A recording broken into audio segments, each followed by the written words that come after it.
the faithful wife who asked the cold Duke for a divorce. After 5 years of silence, Eleanor finally walks away, and all of London watches the Duke of Ashford break in public. But would he fight for her when it's too late? Or would his pride let her go forever? Stay with me, because what he does next will change everything. If you enjoy emotional, high-stakes romance like this, subscribe for more stories like these.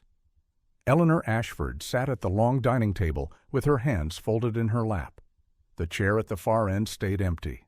Again. The candles had burned halfway down. The soup had cooled.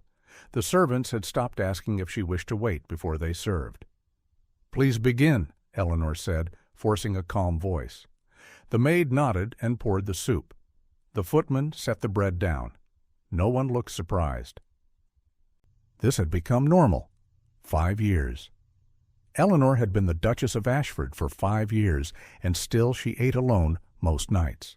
She could count on one hand how many dinners she had shared with her husband. When she had married Benedict Ashford, Duke of Ashford, Eleanor believed she understood what she was choosing. He was a serious man, a careful man, a man who spoke of duty the way other men spoke of love. People said she was lucky. Women had dreamed of him. He was tall, handsome, and respected. His name carried weight in Parliament and in every drawing room in London. But none of that kept Eleanor warm at night. She finished her meal in silence and rose from the table. The servants cleared the dishes without a sound. Eleanor walked through the quiet halls to the library, her slippers barely making noise on the polished wood. The library had always been her safest room. The shelves were full, the chairs were soft, and the fire was usually kind. But even the fire could not fix the feeling inside her chest. She picked up the same book she had been reading for weeks. She read the first line, then the second, then blinked and realized she had not taken in a single word. There was no reason to hurry. There was nothing waiting for her. At a little past 10, she heard the front door open. She did not move. She listened. Footsteps, heavy, steady, moving down the hall, not toward the library, not toward her. Eleanor kept the book open in her lap as if reading. She waited, as she always did. Sometimes Benedict would remember she existed and pause at the library door to nod at her. Most nights he did not. Tonight he did not. She heard his steps fade toward his study. A door opened, a door shut. The house settled again. Eleanor's throat tightened. She stared at the fire. The flames danced and cracked, bright and warm. She should have felt comfort. Instead, she felt cold, as if the warmth was meant for someone else.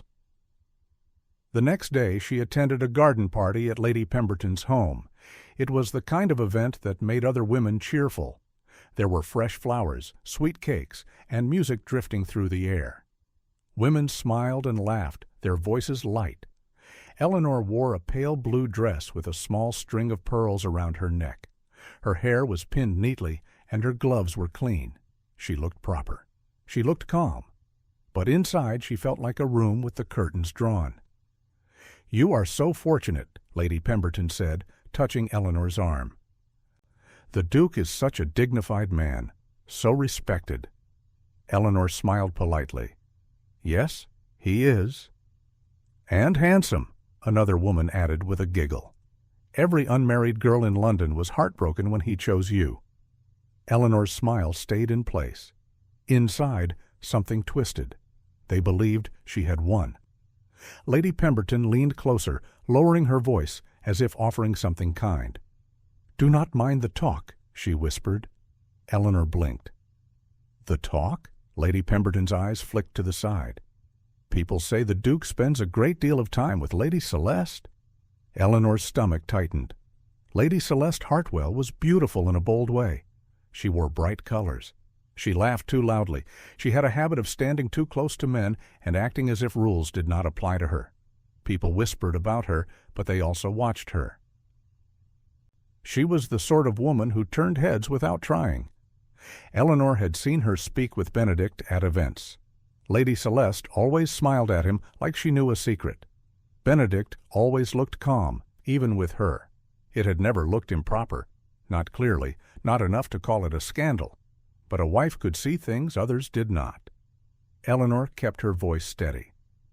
"I see." Lady Pemberton patted her arm. "Men are strange creatures. You must not let it trouble you."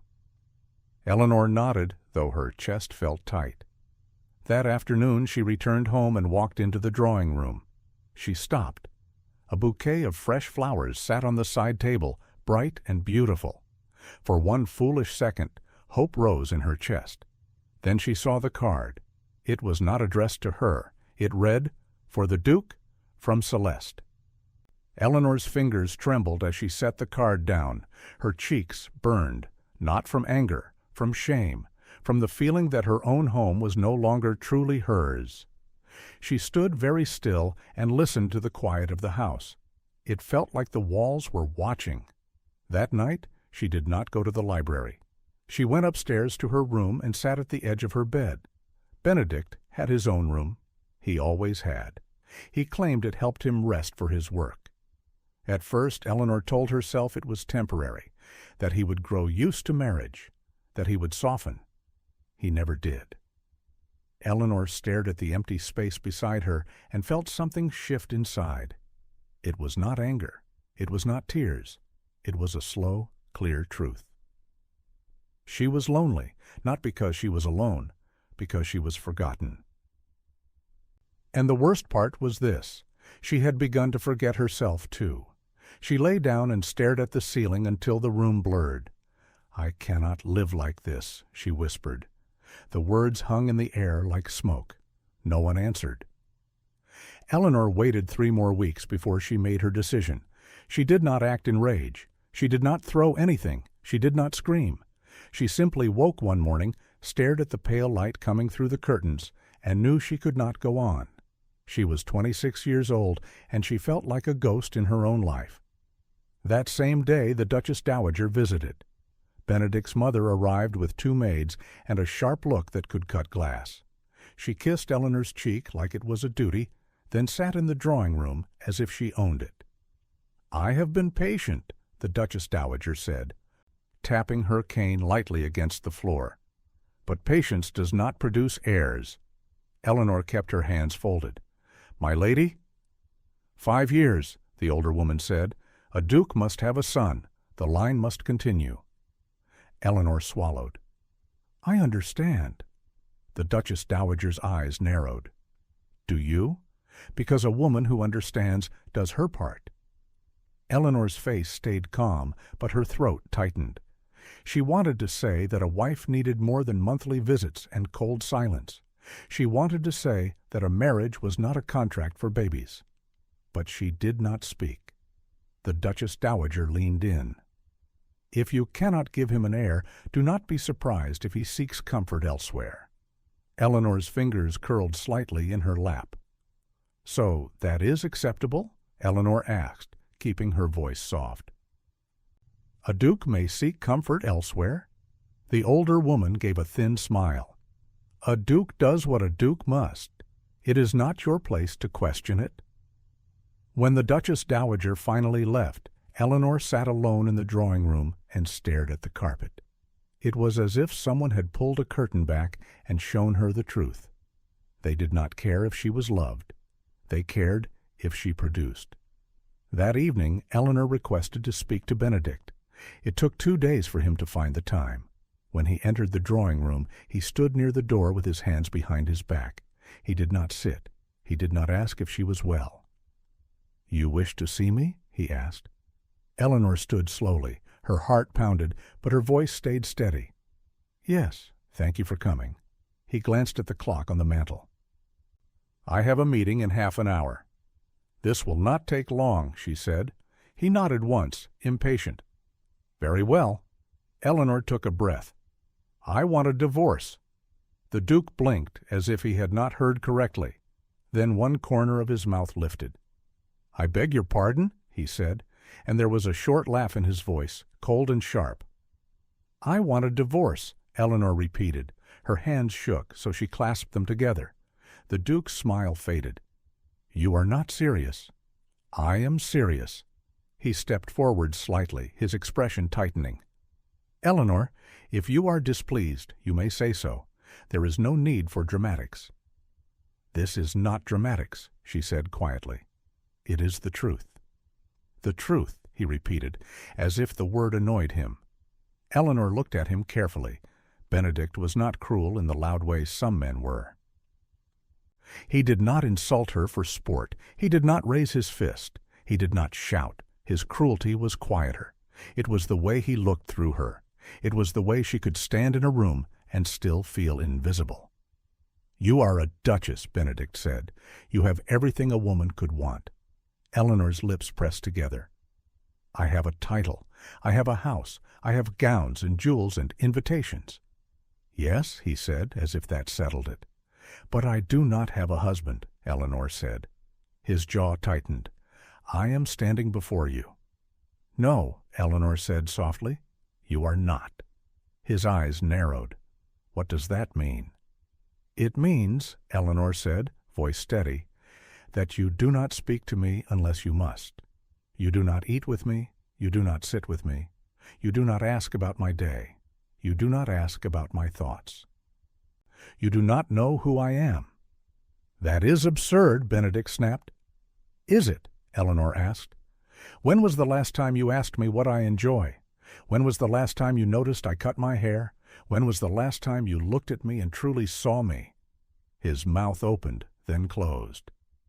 "I have responsibilities," he said finally, like a shield. "So do I," Eleanor replied, "and one of mine is to protect my own heart." Benedict's voice hardened. "This is nonsense. You are my wife. You will not leave." Eleanor's hands trembled again, but her eyes stayed steady. "I have already been alone for 5 years," she said. "Leaving is only making my loneliness honest." The Duke stared at her. For a moment something flickered in his eyes.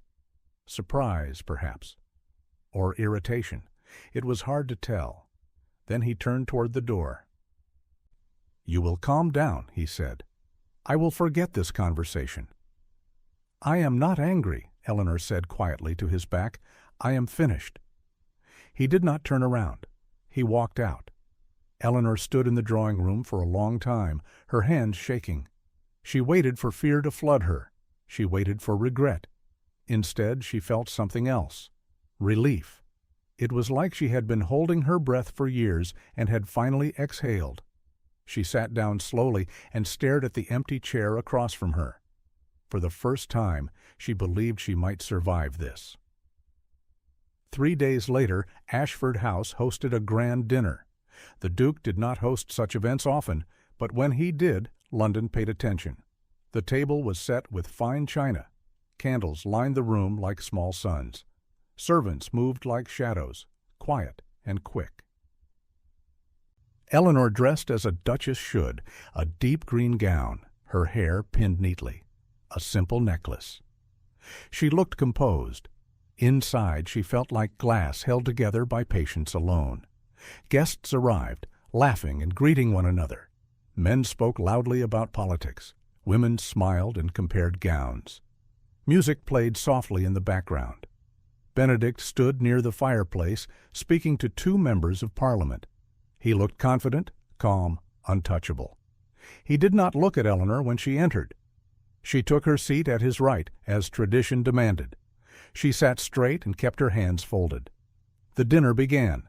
Course after course was served. Conversation flowed around her like water. Eleanor responded when spoken to. She smiled at the proper moments. She laughed softly when needed. But inside, she was counting, not courses, minutes. Then the door opened. Lady Celeste arrived. She was late, and she did not look sorry. She wore a rich red dress that drew every eye. She moved as if she owned the room. A hush passed through the table like a ripple. Lady Celeste smiled at everyone as if late entrances were charming. Then she walked directly toward the Duke. "My lord," she said, voice sweet, "how cruel of you to dine without me." Benedict's mouth lifted in the smallest smile.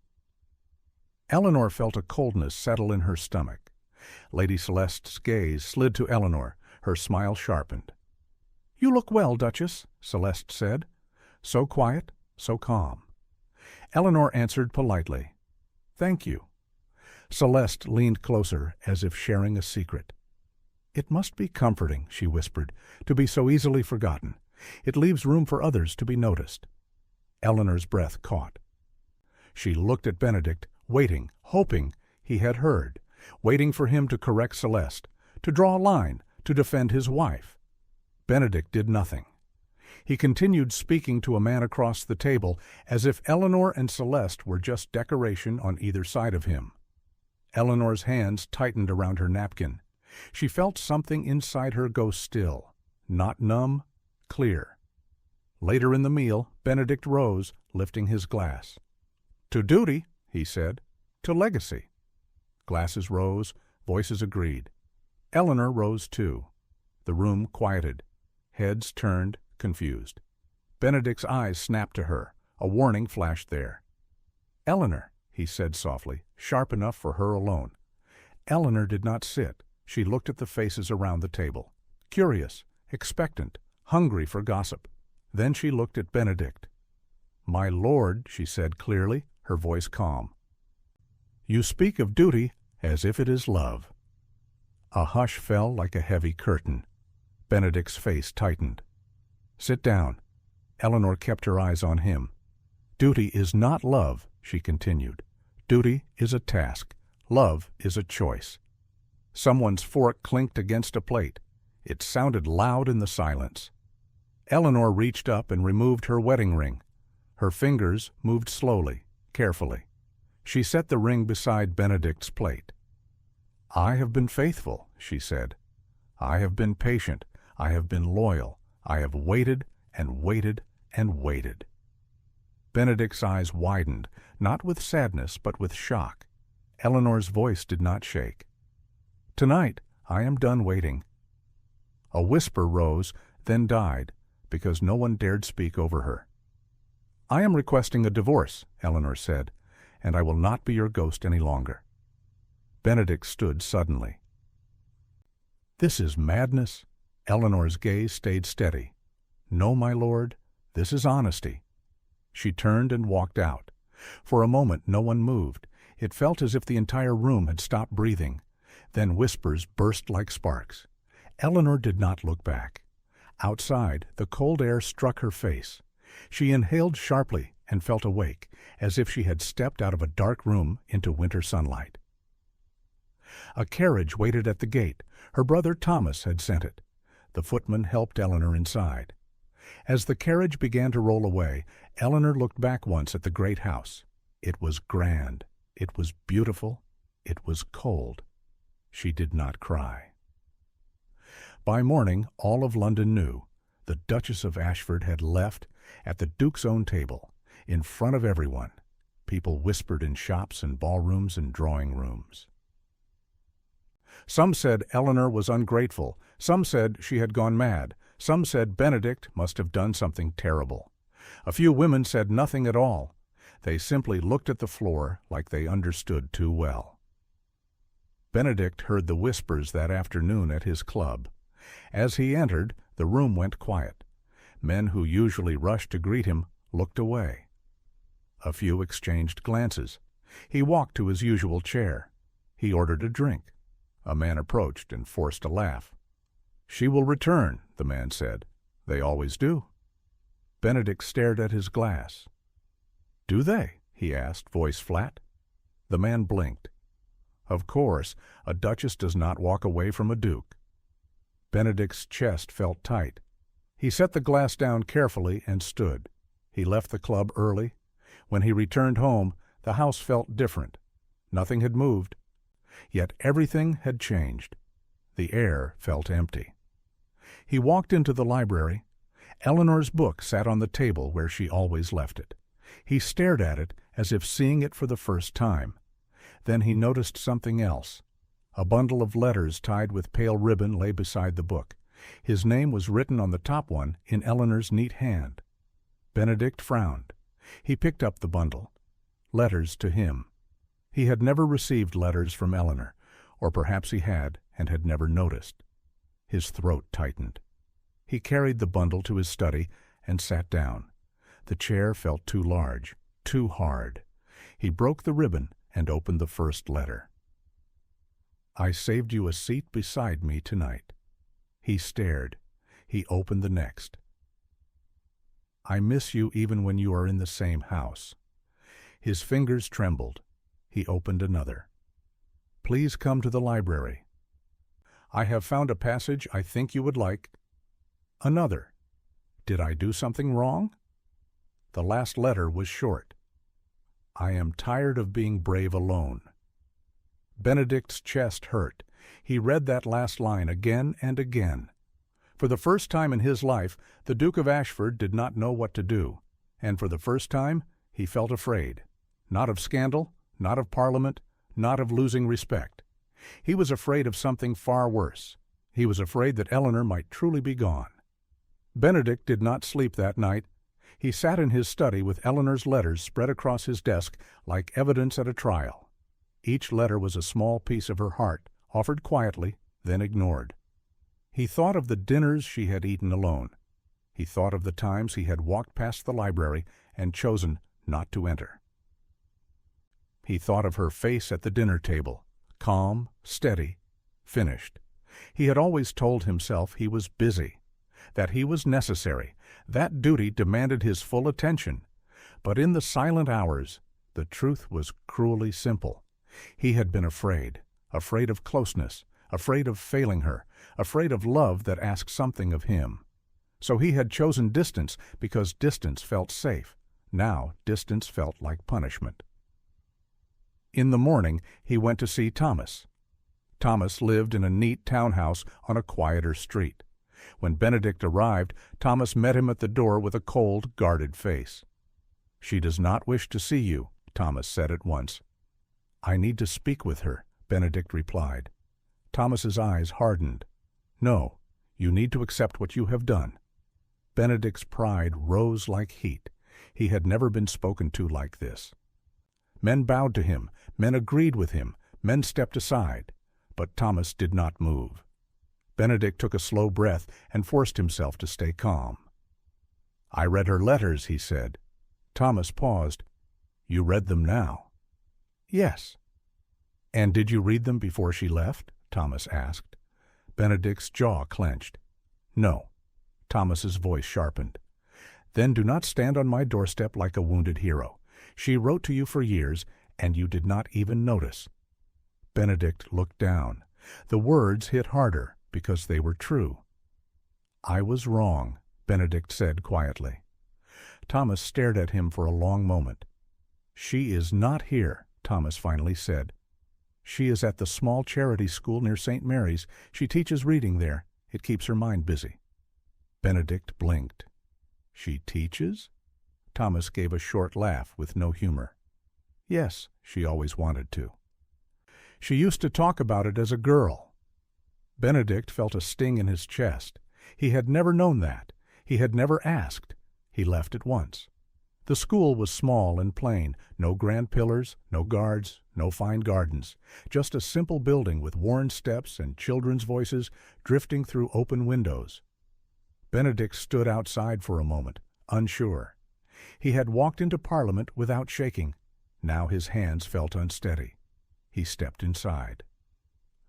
A woman at the front of the room was helping a boy sound out a word.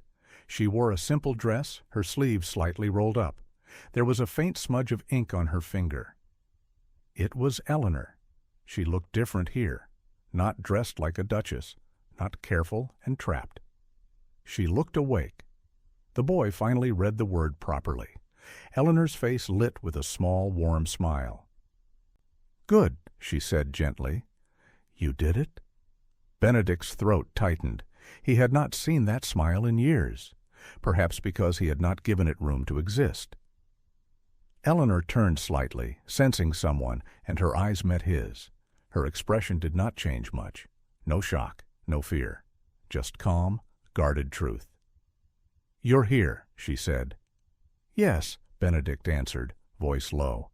Children stared at him, curious. The teacher at the back looked nervous, as if a duke in a schoolroom was dangerous. Eleanor stepped away from the boy and walked toward Benedict. She stopped a few steps away. "What do you want?" she asked. Benedict swallowed. "To speak?" Eleanor's gaze stayed steady. "Speak, then!" Benedict's pride tried to rise, tried to take control, but he pushed it down. "I will not ask you to come home today," he said. Eleanor blinked, surprised despite herself.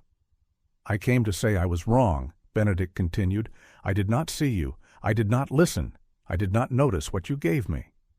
Eleanor's mouth tightened slightly. "Yes?" Benedict nodded once, accepting the sting. "I read your letters." "Good," Eleanor said. "It took you long enough." Benedict's voice cracked just slightly. "I'm sorry." Eleanor watched him. "Sorry does not give me my years back." "I know," Benedict said. Eleanor folded her hands in front of her. "Why now?" Benedict looked at the children, then back at her. "Because I thought you would never leave," he admitted. "And when you did, I realized how little I understood. I realized I built a life that had no warmth." Eleanor's eyes narrowed. "And Lady Celeste?" Benedict's face hardened. "There is nothing between us." Eleanor's voice stayed calm. "There was enough." Benedict's shoulders dropped slightly. "I allowed her too close. I allowed people to disrespect you. I did not protect you." Eleanor's throat moved as she swallowed. Words were easy, she had said. She was right. "What do you want from me?" Eleanor asked. Benedict hesitated. Then he answered honestly. "A chance to earn your respect again, even if I never earn your love." Eleanor stared at him. Her face held tired pain, but also a strong kind of wisdom. "I cannot go back to the way it was," she said. "I don't want you to," Benedict replied quickly. "I don't want that life either." Eleanor studied his face, searching for lies. She had lived beside him long enough to know he rarely lied. His problem had not been dishonesty. It had been absence. "Words are easy," Eleanor said, quiet but firm. "I know," Benedict said. "So, I will show you." "How?" Eleanor asked. Benedict took a slow breath. "By changing my life, not for show, not to fix my pride, but because I finally understand what a marriage should be." Eleanor's eyes shone slightly, but she did not let tears fall. Then she said something that cut him more deeply than anger. "Do not follow me home?" Benedict flinched. "I won't." Eleanor nodded once. "Good." She turned back to the children. Benedict stood there a moment, watching her, feeling a strange ache. Then he left. Outside, the cold air hit him. He realized something terrible. Eleanor was not broken without him. She was healing. And if he wanted her back, he could not demand it. He could only become someone worth returning to. That night, Benedict returned to Ashford House and walked through the halls slowly.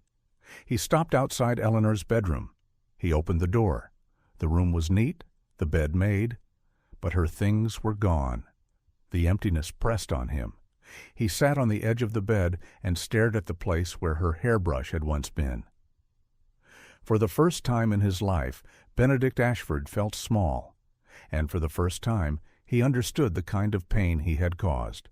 Not loud pain, quiet pain, the kind that makes a person disappear while they are still alive. His chest cracked open with something he had avoided for years: regret. Benedict did not chase Eleanor through London. He did not force a meeting. He did not make a public scene. Instead, he began with something he had never been good at. He began with daily choices. The next morning, he dismissed Lady Celeste from his circle. He did it plainly, publicly, without cruelty, but without softness. Lady Celeste stood in his study with bright eyes and a sharp smile. "You are choosing your pride," she said, voice sweet. Benedict's gaze did not waver. "No," he replied. "I am choosing my wife's dignity, something I should have chosen years ago." Lady Celeste's smile faded. She lifted her chin. "She may not return." Benedict's jaw tightened. "Then I will still do what is right." Lady Celeste left with her head high, but Benedict felt no triumph, only a quiet understanding that he had allowed the wrong kind of closeness because it had asked nothing real of him. After that, he changed his schedule. He stopped working late into the night when it was not necessary. He stopped hiding in his study as if walls could protect him from feeling. He started walking the grounds in the evenings. He ate dinner at the table at 6, even alone. The first night he ate alone at 6, the chair beside him felt like a punishment. He stared at it until his appetite vanished. On the third night he moved his plate to the seat closer to where Eleanor used to sit. It felt foolish, but it also felt honest. He wrote Eleanor a letter each week, not begging, not demanding, just truth. I used to think silence meant peace. Now I see silence can be cruelty. I sat at the table at 6 today. I understood what you endured. I saw a boy at the school read a word because of you. You are strong in ways I ignored. He did not sign the letters with titles, only his name. Benedict. He did not know if she read them. But he kept writing. Weeks passed. London still whispered, but now the whispers changed. People heard that the Duke no longer attended Lady Celeste's events. They heard he had been seen leaving a small charity school. They heard he had stopped attending certain clubs. Some said he was humiliated and trying to recover his name. Some said he must have truly cared, if only too late. One afternoon, Benedict returned home and found the butler waiting, looking uncertain. "My lord," the butler said, "the Duchess is here." Benedict froze. His heart slammed against his ribs. "Where?" he asked, voice rough. "In the library," the butler answered. Benedict walked quickly, then slowed at the door, forcing himself not to burst in like a desperate man. He entered. Eleanor stood by the bookshelf, her hands folded in front of her. She wore a simple dress, not a grand gown. Her hair was tied back. She looked tired, but calm. Benedict stopped a few steps away. "Hello," Eleanor said. "Hello," Benedict replied. The room felt too quiet. The fire crackled softly. Eleanor lifted her chin. "I read your letters." Benedict's throat tightened. And I do not know if I believe you yet," Eleanor said. Benedict nodded. "That is fair." Eleanor's gaze held pain, but also strength. "Words are easy," she said again. "I know," Benedict replied. "That is why I did not come to you sooner. I wanted to change first." Eleanor stared at him. "Why?" Benedict hesitated, then answered plainly. "Because I realized I used to live like I was the only important person in the house. And I was wrong." Eleanor's eyes shone slightly. "I do not trust you," she said softly. "I understand." "I do not know if love can come back," she said. "I do not know if what we had can be repaired." "I don't know either," Benedict said, "but I know I will not ignore you again, not if you give me the chance." Eleanor took a slow breath. "I have conditions." Benedict's voice was steady. "Name them." "We eat dinner together," Eleanor said. "Every night, not when you feel like it, not when you remember, every night." "Yes," Benedict said without hesitation. "We talk," Eleanor continued. "Real talk, not only duty and estates. I want to know your mind, and I want you to know mine." "Yes?" Eleanor's hands trembled slightly. "You do not hide in your study.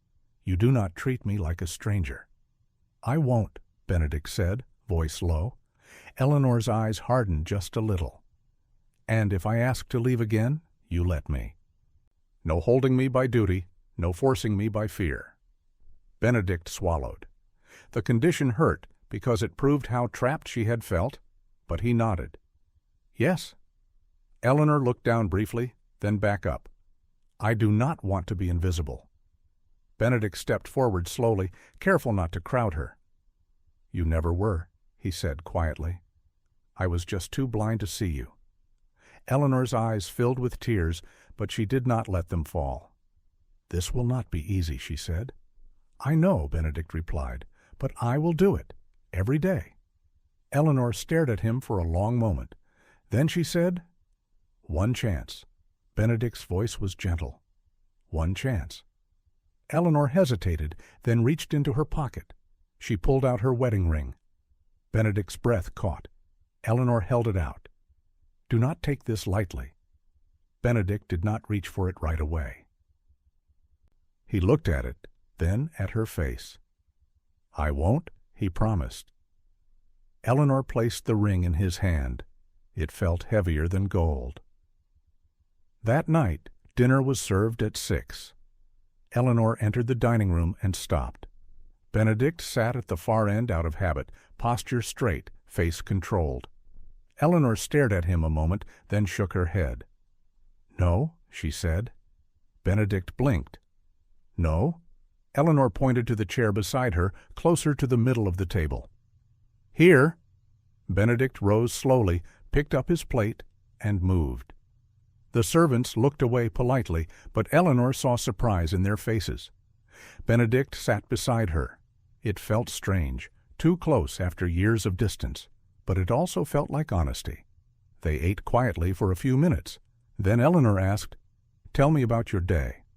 Benedict paused. No one asked him that. People asked what he decided, what he planned, what he wanted. No one asked about his day. So he answered. He told her he visited an estate manager and actually listened instead of rushing. He told her he walked through the garden and noticed winter roses.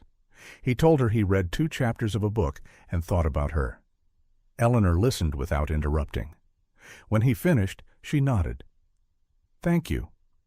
Then she told him about the school, about a girl who struggled with reading but refused to give up, about the way the children smiled when they understood something. Benedict listened, truly listened. Later, when dinner ended, Eleanor rose, then paused. She looked at Benedict. "Will you come to the library?" Benedict's heart tightened. "Yes," he said. They sat by the fire. Eleanor opened her book and read him a small passage she loved. Her voice was soft but steady. Benedict listened. When she finished, he said quietly, "I wish I had done this years ago." Eleanor's gaze was sad, but not cruel. "So do I." Days passed, then weeks. Not everything became perfect. Sometimes Benedict slipped into silence. Sometimes Eleanor's trust wavered. Some days she woke and felt fear, as if kindness was only temporary. But Benedict kept choosing to stay present. He came to dinner every night. He asked about her day. He walked with her. He learned her favorite flower. He noticed when she was quiet for too long. He apologized without excuses when he failed. One evening, Eleanor was reading by the fire when Benedict entered and paused. "May I sit with you?" he asked. Eleanor looked up, surprised by the simple question. "Yes," she said. He sat beside her, close but not pressing. For a long moment they were quiet together. Then Eleanor spoke softly. "I was scared you only wanted me back because London was watching." Benedict's throat tightened. "I deserve that fear." Eleanor's fingers tightened on the book. "Do you truly want me?" Benedict turned toward her. His voice was quiet, honest. "Yes?" Eleanor's eyes searched his face. "Why?" Benedict took a slow breath. "Because you are good," he said. "Because you are steady. Because you stayed kind when I gave you nothing. And because I have never respected anyone as much as I respect you now." Eleanor's eyes filled again, and this time a tear slipped down her cheek. Benedict lifted his hand slowly, giving her time to pull away. She didn't. He wiped the tear gently with his thumb. "I can't promise I will never be afraid again," Eleanor whispered. Benedict's voice was firm but soft. "Then I will keep showing you. Every day." Eleanor nodded, small and trembling. That night, when they went to bed, Eleanor did not return to the large, lonely room alone. Benedict did not enter like a stranger and leave like a shadow. He simply stood by the door and asked, "May I stay?" Eleanor looked at him for a long moment, then nodded. "Stay?" He did. In the quiet darkness, Eleanor finally felt something she had not felt in years. Not a grand, shining happiness, something simpler, safety. In the months that followed, London moved on to other gossip, as it always did. But inside Ashford House, something true was being built, piece by piece, not with jewels, not with titles. With dinners shared, conversations held, small choices made daily. One evening, as they sat at the dining table, Eleanor looked at Benedict and said, "I used to feel like I could vanish and no one would notice." Benedict reached across the table and took her hand. "I would notice," he said. Eleanor's eyes softened. "Would you?" Benedict squeezed her hand gently. "I notice now," he said, "and I will never stop." Eleanor breathed out slowly, like someone finally stepping out of a long winter. She nodded once, and for the first time in 5 years she smiled at her husband without fear. It was not perfect, but it was real, and it was enough.